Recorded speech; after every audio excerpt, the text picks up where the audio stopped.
Hey everyone, welcome back. Today I'm going to be showing you my watch collection for 2025. I believe up to now it's been completed. I think throughout the years I'm still going to be collecting watches, but as of right now I think this completes 2025, and if I do buy any more watches then I buy more. For January 2025, this is my watch collection. It usually changes every Christmas, so it's now to the point where it's complete for this year. But I like to show you what I've got and maybe give some inspiration for people who want to start collecting. This is just over the course of 6 years that I have collected since I've moved house, so I thought I might show you them. So I have got my case here, which usually has 2 locks on it because for my insurance I need to have it in a case that's locked that can't go anywhere, and it's usually got another one that wraps around my desk where you cannot take it off no matter what. So I'll try and keep this video as short and sweet as possible. So my first watch that I've just picked up 2 days ago is a knockoff version of the Rolex GMT-Master II left-handed drive, which is where the crown and the date are on the left side. The only reason I picked this up is because every Sunday I go out with a group of people, and it just so happens that one of the guys I really am close with, his name is JP,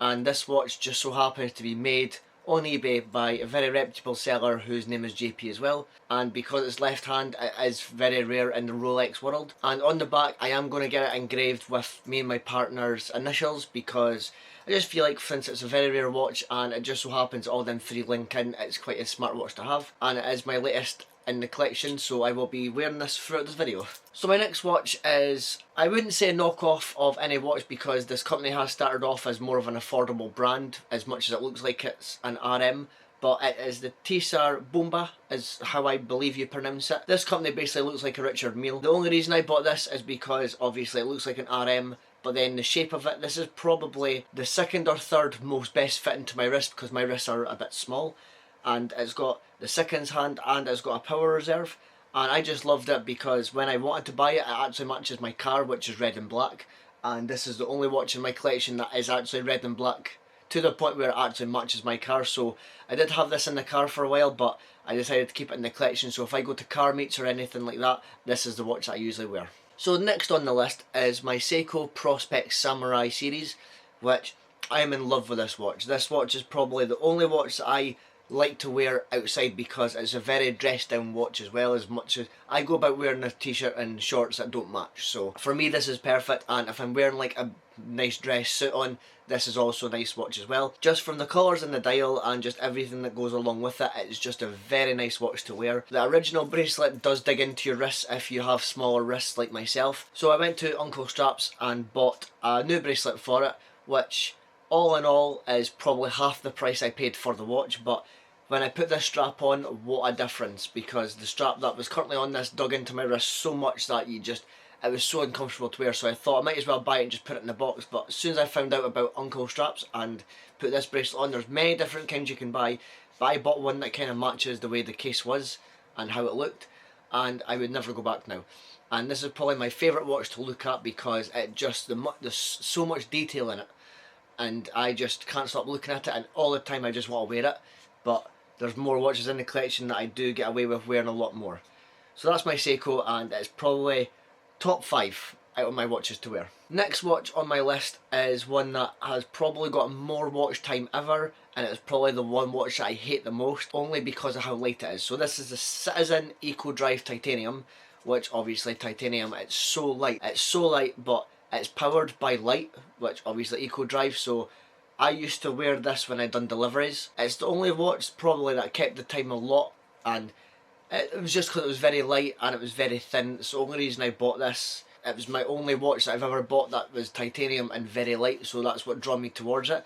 And I actually bought this the same day that I bought the Seiko as well. Yeah, this watch is definitely a favourite, but just too light, and for me I like heavy watches, so it's definitely a nice watch to have, and I don't wear it as often. So the next watch on my list is one that is probably a goal I've had for probably since I started watch collecting. I got this because I was working at a place for 2 years, and as soon as I knew that my time was ending to not work there anymore, I decided, because I was on a trial period, I decided to go and buy this watch, and this is my Tudor Black Bay S&G. I cannot describe to you the feeling of going into that shop and buying this watch. This is probably the only watch that I've wore every single day. I probably wore this for about a year solid. I slept with it on and everything. So far I never took this off unless I went in the shower, but except from that I wore it everywhere I went. This is probably the only watch that fits me the best, and I don't know why that is, probably because of how well made they are or whatnot, but this is my all-time favourite watch. If I had to pick one watch to wear the rest of my life, it would be this one because it just fits me so well, and when I put it on it just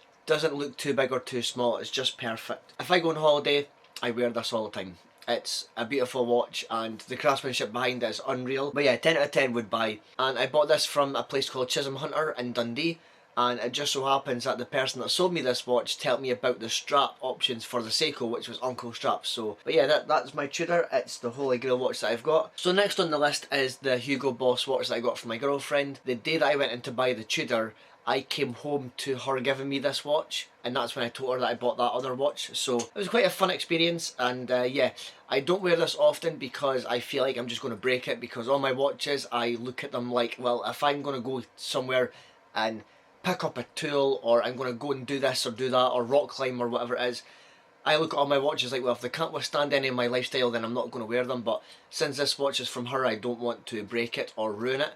So I do wear it if I go to nice venues or dressed nice or anything like that, between this and the Tudor. But this is a watch that just means a lot to me, so thank you very much for that. The next watch I have is one that every single time I wear it, there's always someone that comes up to me asking what it is and where I got it from and what price it was. This is probably the most inexpensive watch I've ever purchased. Still to this day, I mean, I struggle to tell the time on it, you'll see from the B-roll shots, but yeah, it's called the Biden Blue Hour, even though it's red, because originally they had a blue one, then they had a green, and then for I think it was a day or two they brought out 200 of the red ones, and I just so happened to buy one. But this costed me about £22, and it's the only watch that when I wear everyone always asks, oh, what is it and how do you tell the time, where do I find it? I got this on Amazon for £22, and it's the only watch that I don't wear because the way the clasp is, it's a weird texture, so I don't like wearing it. But I have it in the collection because it's not often you see a watch that looks like this. Not much to say about it because I bought it just for fun. The next watch on my list is the Pantor Sealion.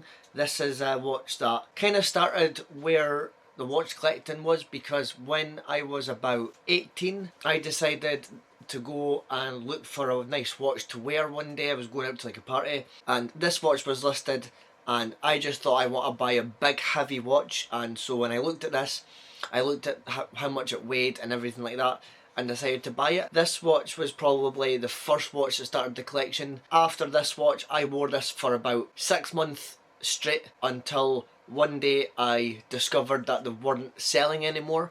So I decided not to wear it in case obviously I scratch it or someone wants to buy it at a different price. But this watch started the collection, and this probably costed me about £540. So it was my second biggest purchase that I'd ever made in my life, and it just so happens that I still have it to this day. So that's why it stays in the collection now and doesn't leave. So this next watch is called the Bury.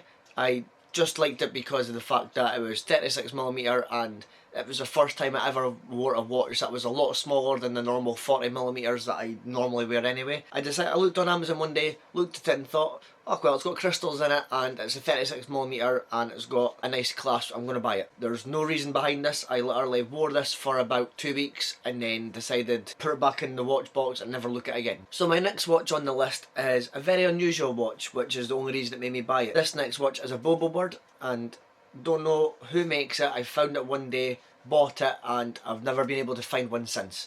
And it's all wooden. Every part of it minus the clasp and the links and obviously the inside of the watch. Everything about this watch is wooden, and it's not so often that you find a watch that's made fully of wood, or 90% of it is wood. The only reason I don't wear this is because it's way too big. This watch is massive on me, and wearing it, it feels just tighter than I would like it to be. So when I wear this, I do know that it's on me, and it's not one of them where I can forget that I'm wearing it. It's constantly like, I know this is on me. I don't wear it often, but you can't wear this with anything unless it's short sleeve. But I like it because it was wood, and it's the only reason I kind of bought it, because it's not often you can have a wooden mechanical watch in your collection. This next watch here is going to be very controversial because this is a knockoff Rolex. The reason behind buying this watch is I did go on holiday for the first time with my girlfriend just about a year ago, and so far when we were on that holiday, I don't like to buy anything, very rarely do I buy anything, and there was one time where I just happened to see one of the guys that have them big overcoats selling all the nice watches and handbags, and I just went up to him and says, have you got anything that's got Rolex on it just for a laugh? And he says that he did. All of them weren't working, minus one, which is this one here. It's basically the Rolex Daytona, but it's far from the real thing. This cost me about €20. I only bought that for a laugh, and I will never wear this. It's only in my collection just to remind me of the funny time that I went on holiday with my girlfriend and bought something funny. That was it. And next watch on the list is an Alessi watch, which I have no idea what it's about. I don't know anything about this watch. I got gifted this watch when I was 18 from my granddad, and till this day I've never wore it. Strangely enough, it fits me, but I don't wear this watch because I know nothing about it. It is a very expensive watch from back in the day, but I just keep it in the watch box because it's valuable to me. The next watch on the list is second to last, which is the Slazenger watch. I got gifted this when I was 16. This was the first ever watch I kind of owned. I got this from my grandpa, which I used to wear it quite a lot back in the day because it was the only watch I ever wore, and this is what kind of got me into watches. But it just so happened that when I got gifted this watch, within a few years I moved house, so I put this in a box somewhere safe, and then obviously when we moved I didn't know where that box went. It wasn't until one day I found it and then started wearing it again, and then that's when I bought obviously the Pantor watch, because that's when I kind of started collecting. 6 years ago, here we are today. Very nice watch. I don't wear this often because I'd rather just keep it as a bit of memorabilia than anything else. And then this one is a Raymond wheel. This was my dad's old watch. Don't know anything about Raymond wheel either. All I know is that it's full gold. Used to keep the time until it died one day. Did work and it kept great time. It's way too small for my wrist though. I think this is like a 32mm. Obviously, since it's my father's watch, I do keep this in the collection, but I don't wear it again. But I don't touch this. They're the two watches I don't touch, that and the Alessi. And then to correspond off that, this is my dad's pocket watch. I don't know if it came engraved or he got that done. Even since I've been a child, I always remembered him having this watch in his pocket. And it just so happened one day that we were unpacking stuff that I seen this and asked what it was about, and then I just got told to keep it. So it's been in my collection this whole time. It is a manual winding watch, so, and this keeps time perfectly. But it has got a picture in it, but I am deciding to blur that just to keep everything private for the time being. But I used to wear this to school and everything, and even the gold chain till this day is still up to new and it's not got a mark on it. It's great. But yeah, I don't know much about pocket watches. It just so happens that he had that back in the day before he got his watch. And then to jump off that, just quickly, is a pocket watch that I got from my girlfriend, which is the more newer up to date styles. But this one, I believe this one is a battery watch, and I'm going to get this replaced very soon because it doesn't work. I think just last year it stopped working. Got me in our initials and the date that we'd started going out. I kept this in the watch box because it's quite cool to have. I've worn this a few times, but obviously I'm more into wearing wristwatches, so that was a nice wee thing to add. But they just stay in the pouch at the very end, and they're just in with my dad's pocket watch as well. Which at the end of this video I will show you like an overhang of the case as well to show you the watches just before I end the video. So here's an overview of the case that I've got, and it's currently going from recently purchased in lines like this. So if there's any watches that you see here that you would like the look of, or have any ideas or questions about them, please let me know in the comments below and I'll try and get back to you as much as I can. But here's an overview, and I have a funny feeling that this isn't the end. I might come back in a year's time to give you another overview and maybe see how much it's changed or see what has left. But I'm just letting you know now, I have got like 4 or 5 different watches in a different case, but they are officially ones that I do not longer want to have. So hopefully you'll enjoy it. So let me know in the comments if there's any watches you like, and if you've got any watches as well that are almost the same as mine. Any questions about any of these watches, let me know in the comments and I will get back to you about them. I'll read all comments and I keep an eye on everything when it comes to the YouTube videos. Tell me in the comments below what you think, leave a like on this video. So a wee teaser for next week's video is currently where I'm sitting, it's going to be on the opposite side. That's all I'm saying, and I have a feeling it's going to be probably the best video I've ever made because I'm currently sitting working on that as we speak. Look forward to that, and I'll see you in next week's video. Peace. So I have just unboxed my next watch, which I just went and collected. So here it is outside its packaging. It is the JP watch that I've just picked up. It is the left hand Sprite as they call it, and I am just currently unboxing this. I'm going to take all the wrapping off it, take the bezel protector and set it. I'm going to get all this done and set up, and I'll probably be wearing this in that watch collection video at some point.